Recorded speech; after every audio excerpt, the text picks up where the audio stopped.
Earlier this year, the new Mortal Kombat movie was released. After it being promoted everywhere, it kind of came and went. It suffered a lukewarm reaction and disappointing box office. And now it's just come out on Blu-ray and all the hype has dried up. It also got released around the same time as the new Mortal Kombat animated movie, Battle of the Realms, the follow-up to Scorpion's Revenge, released a few years ago. Now, I saw this movie in the cinemas and I was going to review it at the time, but I was kind of conflicted. There were things I liked and things I didn't like, but it wasn't a love it or hate it response. So I decided to wait for Blu-ray so I can give it a second go and spend more time with it. And ironically, all my thoughts are the exact same. But one of the biggest issues I have with the film, which is still the same now, is what a waste of an R rating. Now, this film shares a weird coincidence. The rating system in America is different in Australia. America's R rating is basically our MA 15+. But here it was also rated our R 18+, which is pretty much America's NC 17. So this movie's basically an R across the board. This movie earned its R rating with its okay gore, although it's mostly CGI, but you know, credit for at least showing violence, and Josh Lawson's unrestrained Australian vocabulary as Kano.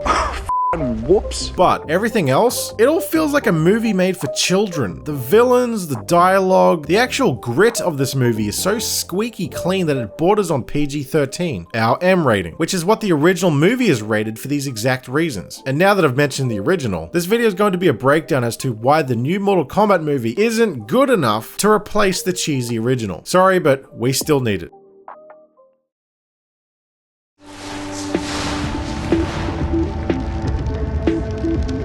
Before I get into my negatives, I just want to address my positives. The two standout characters for me were Sub-Zero and Kung Lao. I absolutely loved the horror element added to Sub-Zero. He was the Terminator meets Frozen. 'Cause ice. Also, he and Scorpion had complete redesigns from the games, which I was fine with. In fact, all the costumes were great, but none of the costumes was any more perfect than Kung Lao, as well as the casting. This guy is dope as Kung Lao. Got that hat moved down and everything.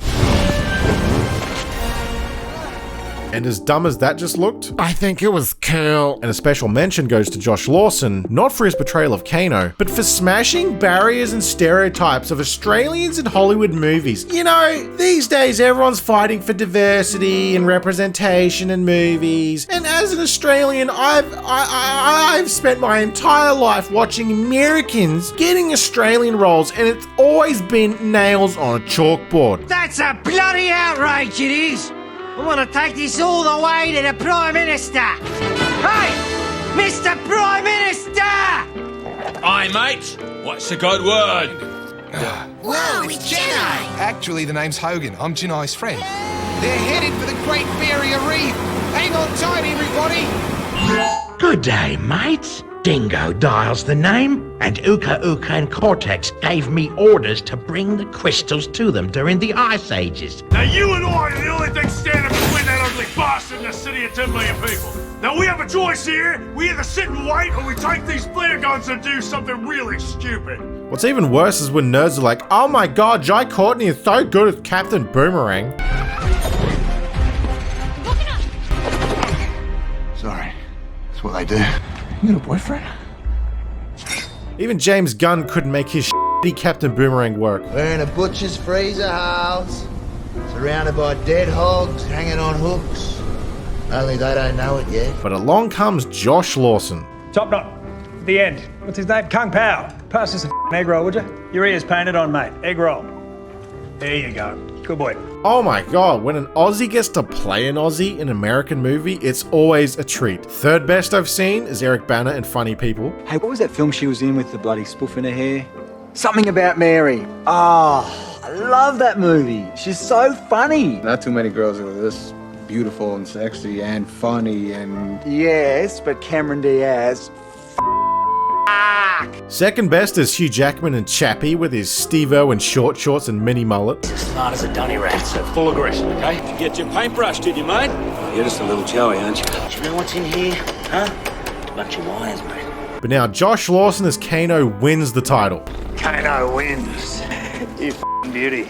The rest of the casting is on point too. Sonya's good, the guy who plays Liu Kang is great. He got Bruce Lee shredded. Everyone else is fine, like Jax and Melina, but they just felt kind of underdeveloped, which is what you'd expect in a movie like this, which has a massive ensemble cast. Room to grow, I guess. Although who they got to play Shang Tsung and Raiden left a lot to be desired. At first I was like, the accountant from The Dark Knight is Shang Tsung? Alright, I'm down with that. He's good with calculation. I'm good with calculation. I'm good with calculation. But I guess it's how the character was written, which was the letdown. And Raiden, I don't know, was just a whole lot of him doing nothing, but everyone else is just hyping him up. But once again, room to grow. And to wrap up my positives, this film definitely puts its money on screen. $55 million isn't that much for these types of big movies. And I think they stretched it pretty well. The sets, the costumes, the makeup, even the creature effects were all top notch. But now, what I didn't like about the movie.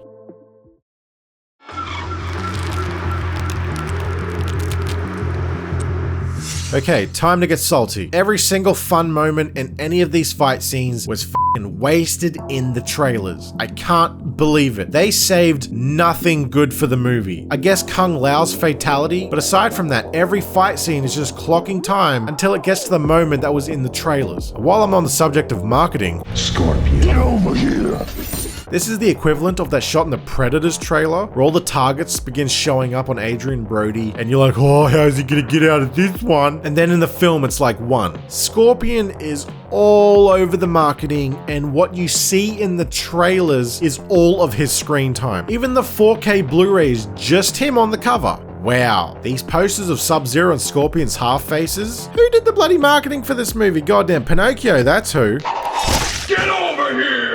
What's baffling to me is how substandard the fight scenes are. This movie starts strong with Scorpion's family getting killed and ends strong with Scorpion killing Sub-Zero, despite the surprise being completely ruined in the trailers. But everything else in between just feels like weak sauce. It's like the fight scenes are just filler in between exposition scenes. Like the gore at least goes for it. Granted, it's all CGI, but it still goes for it. But when it's the combat, it's like, Now, there's a little film series out there that has been praised for its intense fight scenes, which should have been the standard for this film to match. And what's also tragic is the guy who plays Sub-Zero was in the first one. Anyone seen The Raid and Raid 2?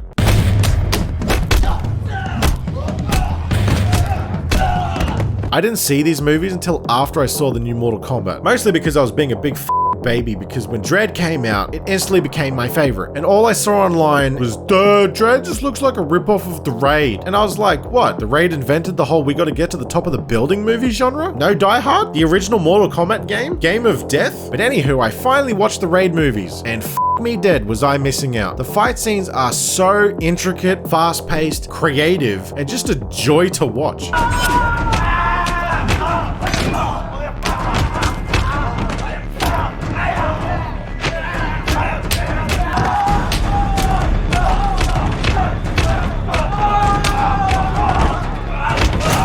Whether it's one person fighting one person or fighting many, what these movies are able to cram into a single shot is astounding, especially with its camera dynamics following the action. This is why I'm making such a comparison. For Mortal Kombat, it kind of just relies on the theatrics of the situations and the superpowers they have. Both of the Raid movies, you honestly can't believe human beings are capable of such intense, fast-paced, complicated fighting.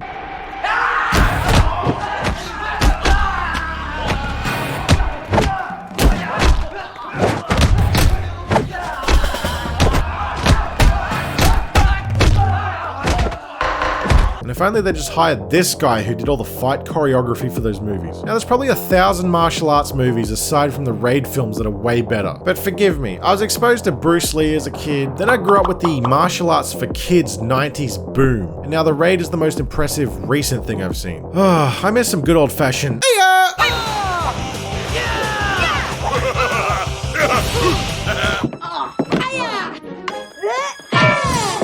Listen, don't get prancy with me, kiddo. You look a lot tougher on the screen.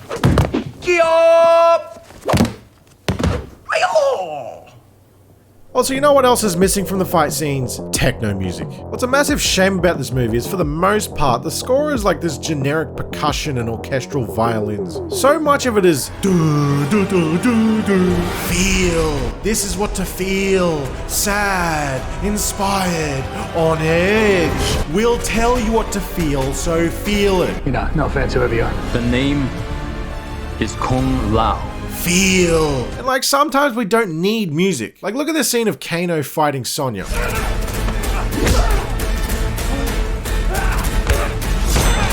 Sometimes not having music can add more tension. You don't know where the fight's going without the music telling you what to feel. Like look at this similar scene from Kill Bill.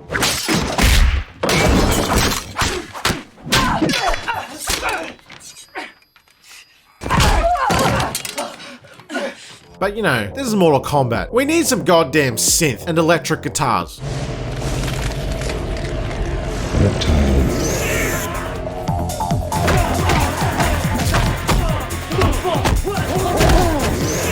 Even the callback to the original theme is now orchestral. Get over here. Which is fine, but it was wasted in the trailers. It doesn't hit the same as...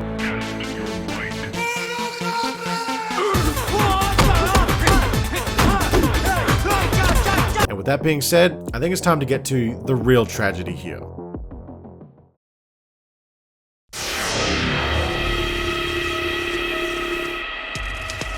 So, something that's unfortunate about this movie is it rights a lot of the wrongs from the original, but there's still so much more that the original does right. This movie gets its casting right, actual fatalities, overall production value and art direction is great, but where it screws up big time is its tone. It starts strong with the serious Scorpion origins, even the horror element with Cole and Sub-Zero is great, but then the tone begins to fall apart once Outworld is introduced. The cheap looking setting, the dialogue, the villains just standing around, begins to get really cheesy. Actually, Mortal Kombat has always been cheesy. Look at the games. And the original movie is cheesy AF. It's terrible and dated. So dated. New things is better because they aren't dated. Alright, jeez. The point I was getting at was yes, Mortal Kombat needs an element of cheese, but this new movie gets cheese wrong. And this brings me back to the point of the R rating. The original movie gets cheese right. A lot of the cheesiness comes from Johnny Cage, which is necessary, because if all of the characters are fish out of water, fighting these weird characters in this weird world, then Johnny Cage is a cat trying to grab fish through a fish tank. We need his dumbness to accept ourselves into the world of Mortal Kombat. The cheesiness of the original movie is because it was rooted in the 90s, where over-the-top cheesiness is perfectly fine.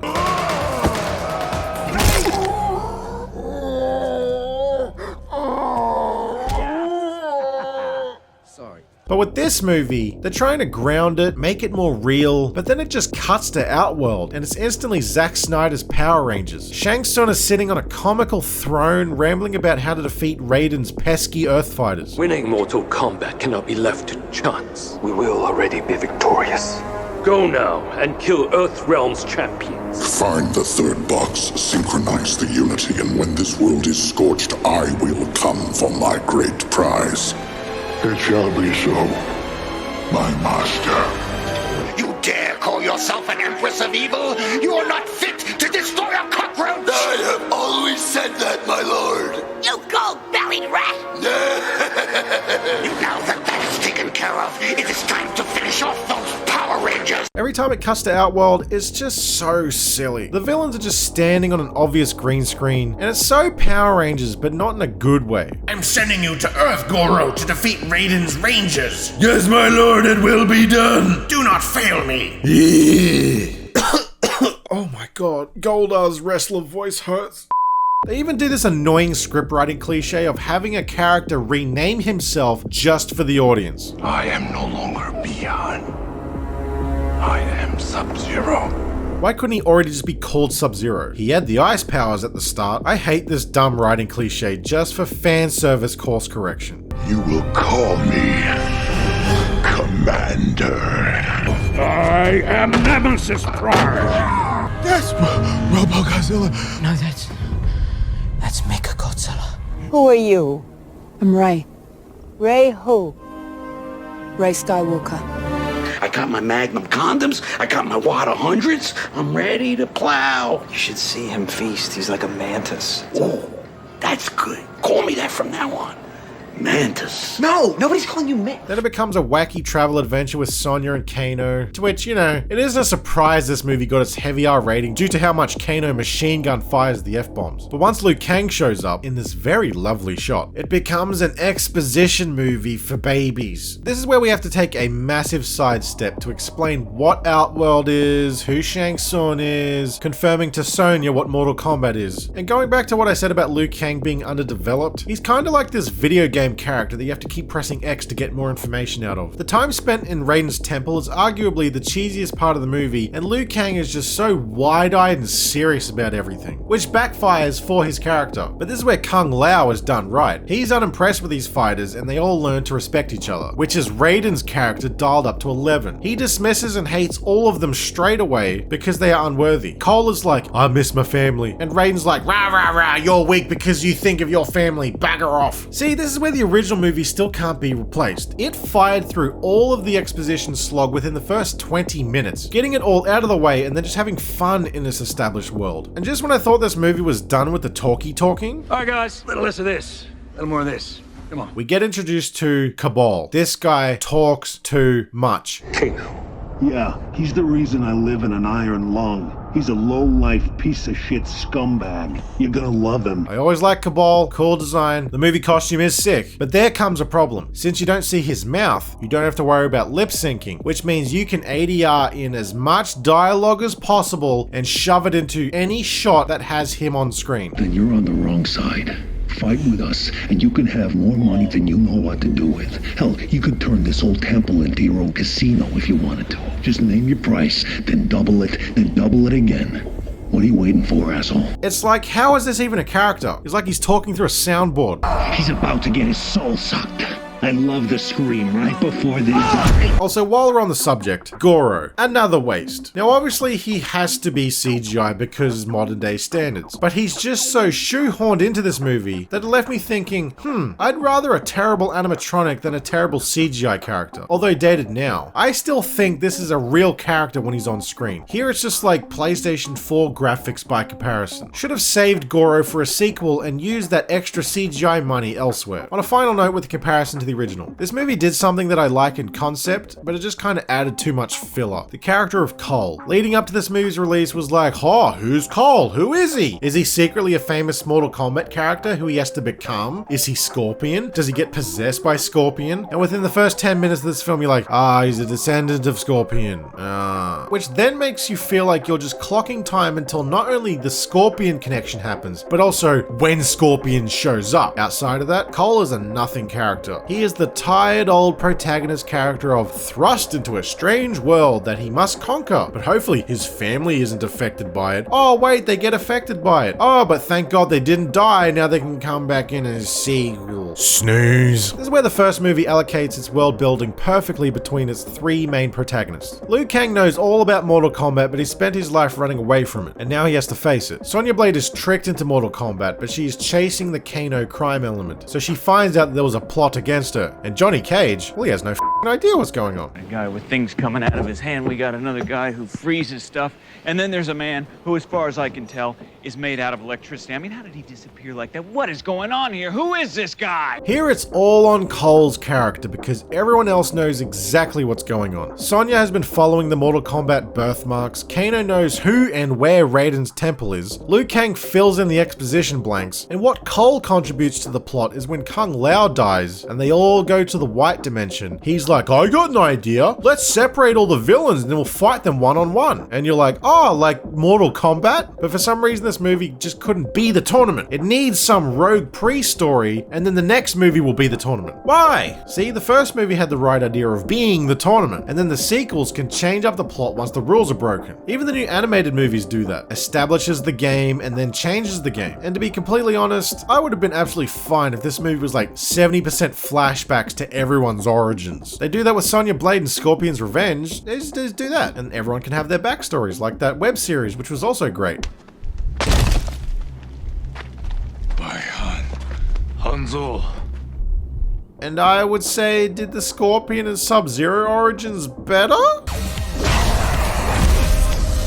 Cut that door! And what's a shame about all of this is, no, this movie isn't good enough to replace the original Mortal Kombat movie. But the original is so PG-13 that it leaves you wanting more with its violence, or lack thereof. So in order to have a perfect Mortal Kombat movie, you kind of need all of these on your Blu-ray shelf. The original, the animated movies, the new one, and probably Annihilation, just because Cyrax makes the robot sounds from the game. You're alive. Too bad you will die. Okay, not Annihilation then. Now there's another film this movie reminded me of and how it kind of makes similar mistakes.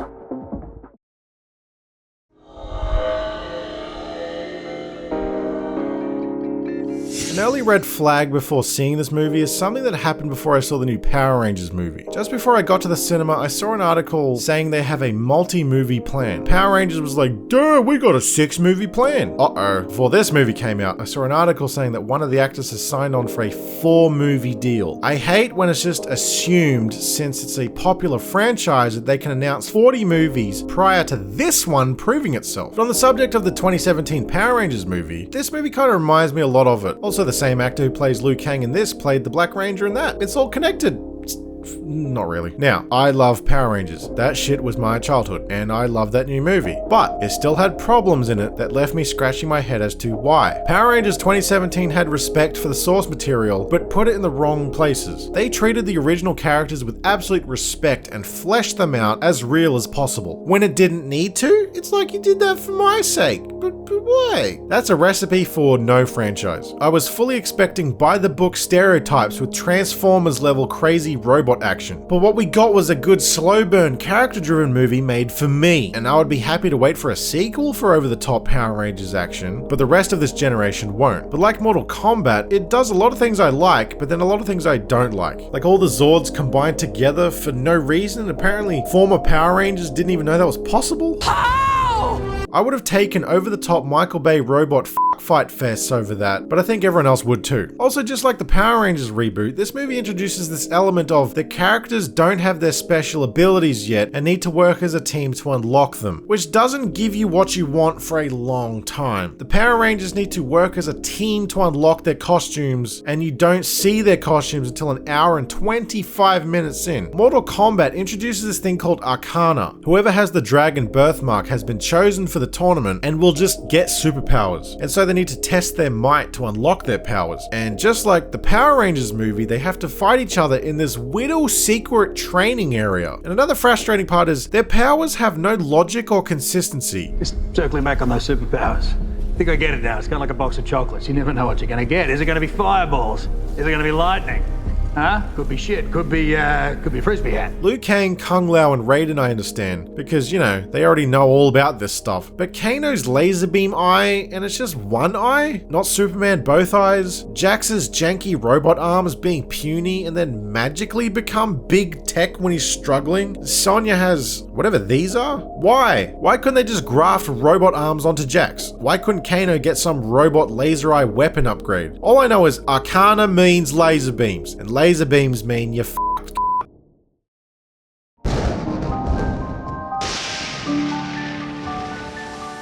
Now, despite my negatives for this movie, I still paid to see it in theaters. I still bought the Blu-ray as well as the new animated movies, because I still want to see more from this reboot. I've been a fan of Mortal Kombat my whole life, and this movie was far from insulting. There's obvious love for the source material in this movie, and there's lots of room for improvement. It still did a lot right. I kind of wish James Wan just directed this first entry and set the stage, because, you know, he's an ideas man, that James Wan.